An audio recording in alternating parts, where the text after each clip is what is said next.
Today is Tuesday, January 27, 2026. The time is 7 p.m. Eastern. Welcome to Geopolitical Updates from AGI Era. A seismic shift in global trade alliances has emerged from Brussels and Delhi today as India and the EU formally announced what's being heralded as the mother of all trade deals. This expansive free trade agreement signals a bold repositioning by both economic blocs amidst escalating protectionist pressures emanating from Washington. The pact, meticulously negotiated over years, seeks to forge stronger economic ties between two of the world's largest consumer markets and manufacturing hubs. It arrives at a critical juncture, with both the European Union and India navigating a complex international landscape characterized by renewed tariff threats from the U.S. This agreement is more than just an economic accord. It's a strategic declaration, potentially reshaping global supply chains and trade routes. Its ratification could establish a formidable counterweight to existing and emerging economic superpowers, setting the stage for significant geopolitical realignments and opening new avenues for cooperation that extend beyond traditional economic boundaries. The ripple effects of this accord are poised to resonate across continents, influencing everything from commodity prices to diplomatic relationships. Turning our attention to other significant developments across the globe, the United States has announced its intention to send Immigration and Customs Enforcement, or ICE, agents to the upcoming Winter Olympics in Milan Cortina, a move that has drawn strong condemnation and anger from Italian officials.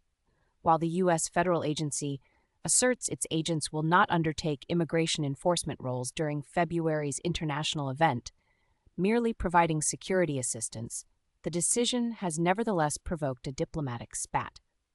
Italian authorities view the deployment as an overreach, expressing concerns about national sovereignty and the potential for public friction at such a high-profile international gathering. Discussions are ongoing between the two nations to clarify the scope of the ICE presence and mitigate tensions. In a separate development, Spain is advancing plans to grant legal status to approximately 500,000 undocumented migrants. This proposed regularization process would be available to foreign nationals who lack a criminal record and can demonstrate they have resided in Spain for at least 5 months prior to December 31, 2025. The initiative, if passed, represents one of Europe's most substantial efforts to integrate a large undocumented population, aiming to address labor shortages in key sectors and bring a significant portion of the informal economy into formal regulation.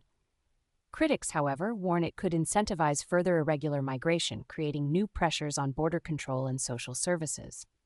Meanwhile, harrowing accounts are emerging from Iran, where protesters are detailing a brutal crackdown by security forces earlier this month. Young Iranians, speaking to the BBC, have shared deeply disturbing testimonies of witnessing friends and other individuals being killed during the suppression of demonstrations.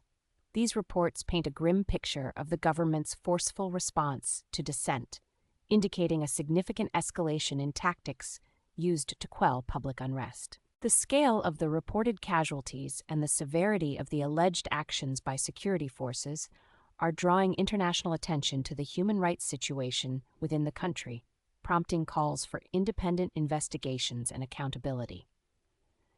Across the Pacific, President Trump has implemented new tariffs, raising import duties on South Korean goods to 25%. The U.S. president accused Seoul of failing to uphold commitments made under a trade deal struck last year, asserting that current trade imbalances were unacceptable.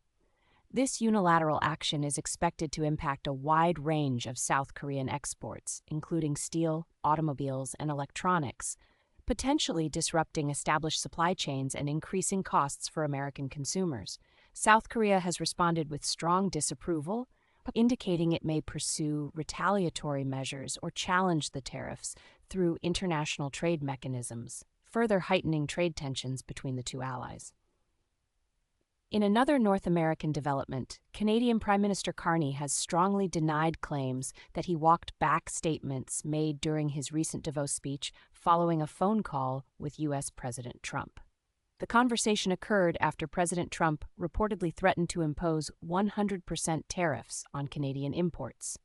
Prime Minister Carney confirmed the phone discussion, but insisted that Canada's economic sovereignty and trade policies remain unchanged. The incident underscores the delicate balance in Canada-US relations, particularly concerning trade disputes and the impact of protectionist rhetoric on established alliances.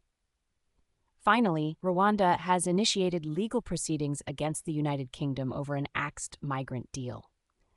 The African nation contends it is owed substantial payments as part of the now defunct agreement, under which asylum seekers arriving in the UK would have been relocated to Rwanda. Downing Street has confirmed it will vigorously contest the case, arguing that the financial obligations were contingent upon the full implementation of the deal. This legal dispute highlights the significant financial and diplomatic fallout from the controversial policy and raises questions about the future of international cooperation on migration issues between the UK and other nations. Today's most impactful news centers on the landmark trade agreement between India and the European Union, an accord that extends far beyond conventional trade metrics, marking a profound geopolitical recalibration. The specifics of this agreement reveal a comprehensive approach to trade liberalization, targeting reductions in tariffs and non-tariff barriers across a vast array of goods and services. Key sectors poised for significant expansion include information technology, pharmaceuticals, automotive components, and agricultural products. For instance, the deal outlines a phased reduction of EU tariffs on Indian textiles by up to 70% over 5 years, alongside India's commitment to reduce import duties on certain European luxury goods and machinery by 50%. This granular focus aims to integrate these two massive markets more deeply, fostering greater interdependence and creating new economic arteries. The so what of this agreement is multifaceted and deeply strategic. Economically, it represents a concerted effort by both sides to diversify trade relationships and reduce reliance on any single market, particularly in light of fluctuating U.S. trade policies. For India, gaining preferential access to the EU's nearly 450 million consumers offers a substantial boost to its manufacturing and services sectors, potentially adding hundreds of billions of dollars to its gross domestic product over the next decade. Conversely, the EU secures a stronger foothold in India's rapidly expanding economy, which boasts a population of over 1.4 billion, opening up new export opportunities for its high-value goods and advanced technologies. This could mitigate some of the economic pressures stemming from President Trump's recent protectionist measures, such as the 25% tariffs imposed on South Korean imports. By creating a larger, more integrated market, both India and the EU are enhancing their collective bargaining power on the global stage. From a geopolitical perspective, this pact signals a significant shift in the balance of power.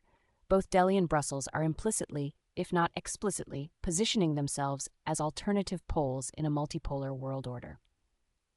The agreement can be interpreted as a strategic hedging mechanism against the uncertainties of a U.S. foreign policy that increasingly prioritizes unilateral economic actions.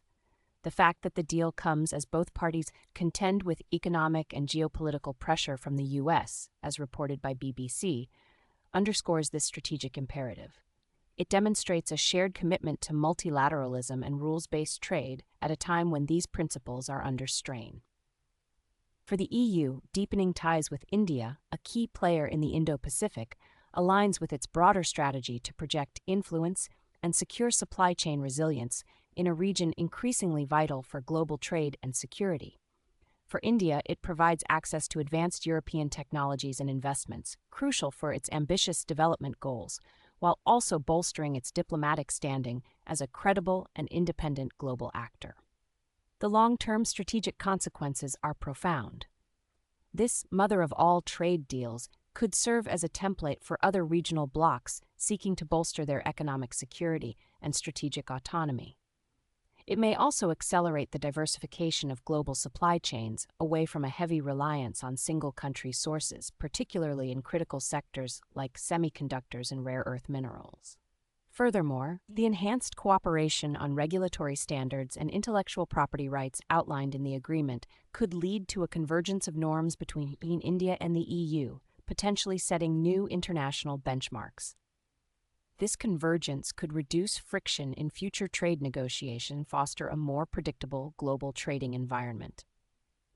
Ultimately, this agreement is not merely about tariffs and trade volumes. It is about forging a new geopolitical axis, one built on shared economic interests and a collective desire for stability in an increasingly volatile world.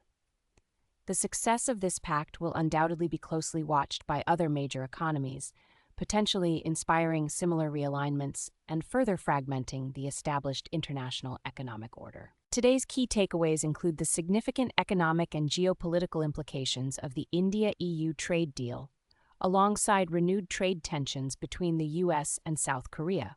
We've also observed continued diplomatic friction over the U.S.'s planned ICE deployment to Italy's Winter Olympics and Spain's bold move to regularize 500,000 undocumented migrants.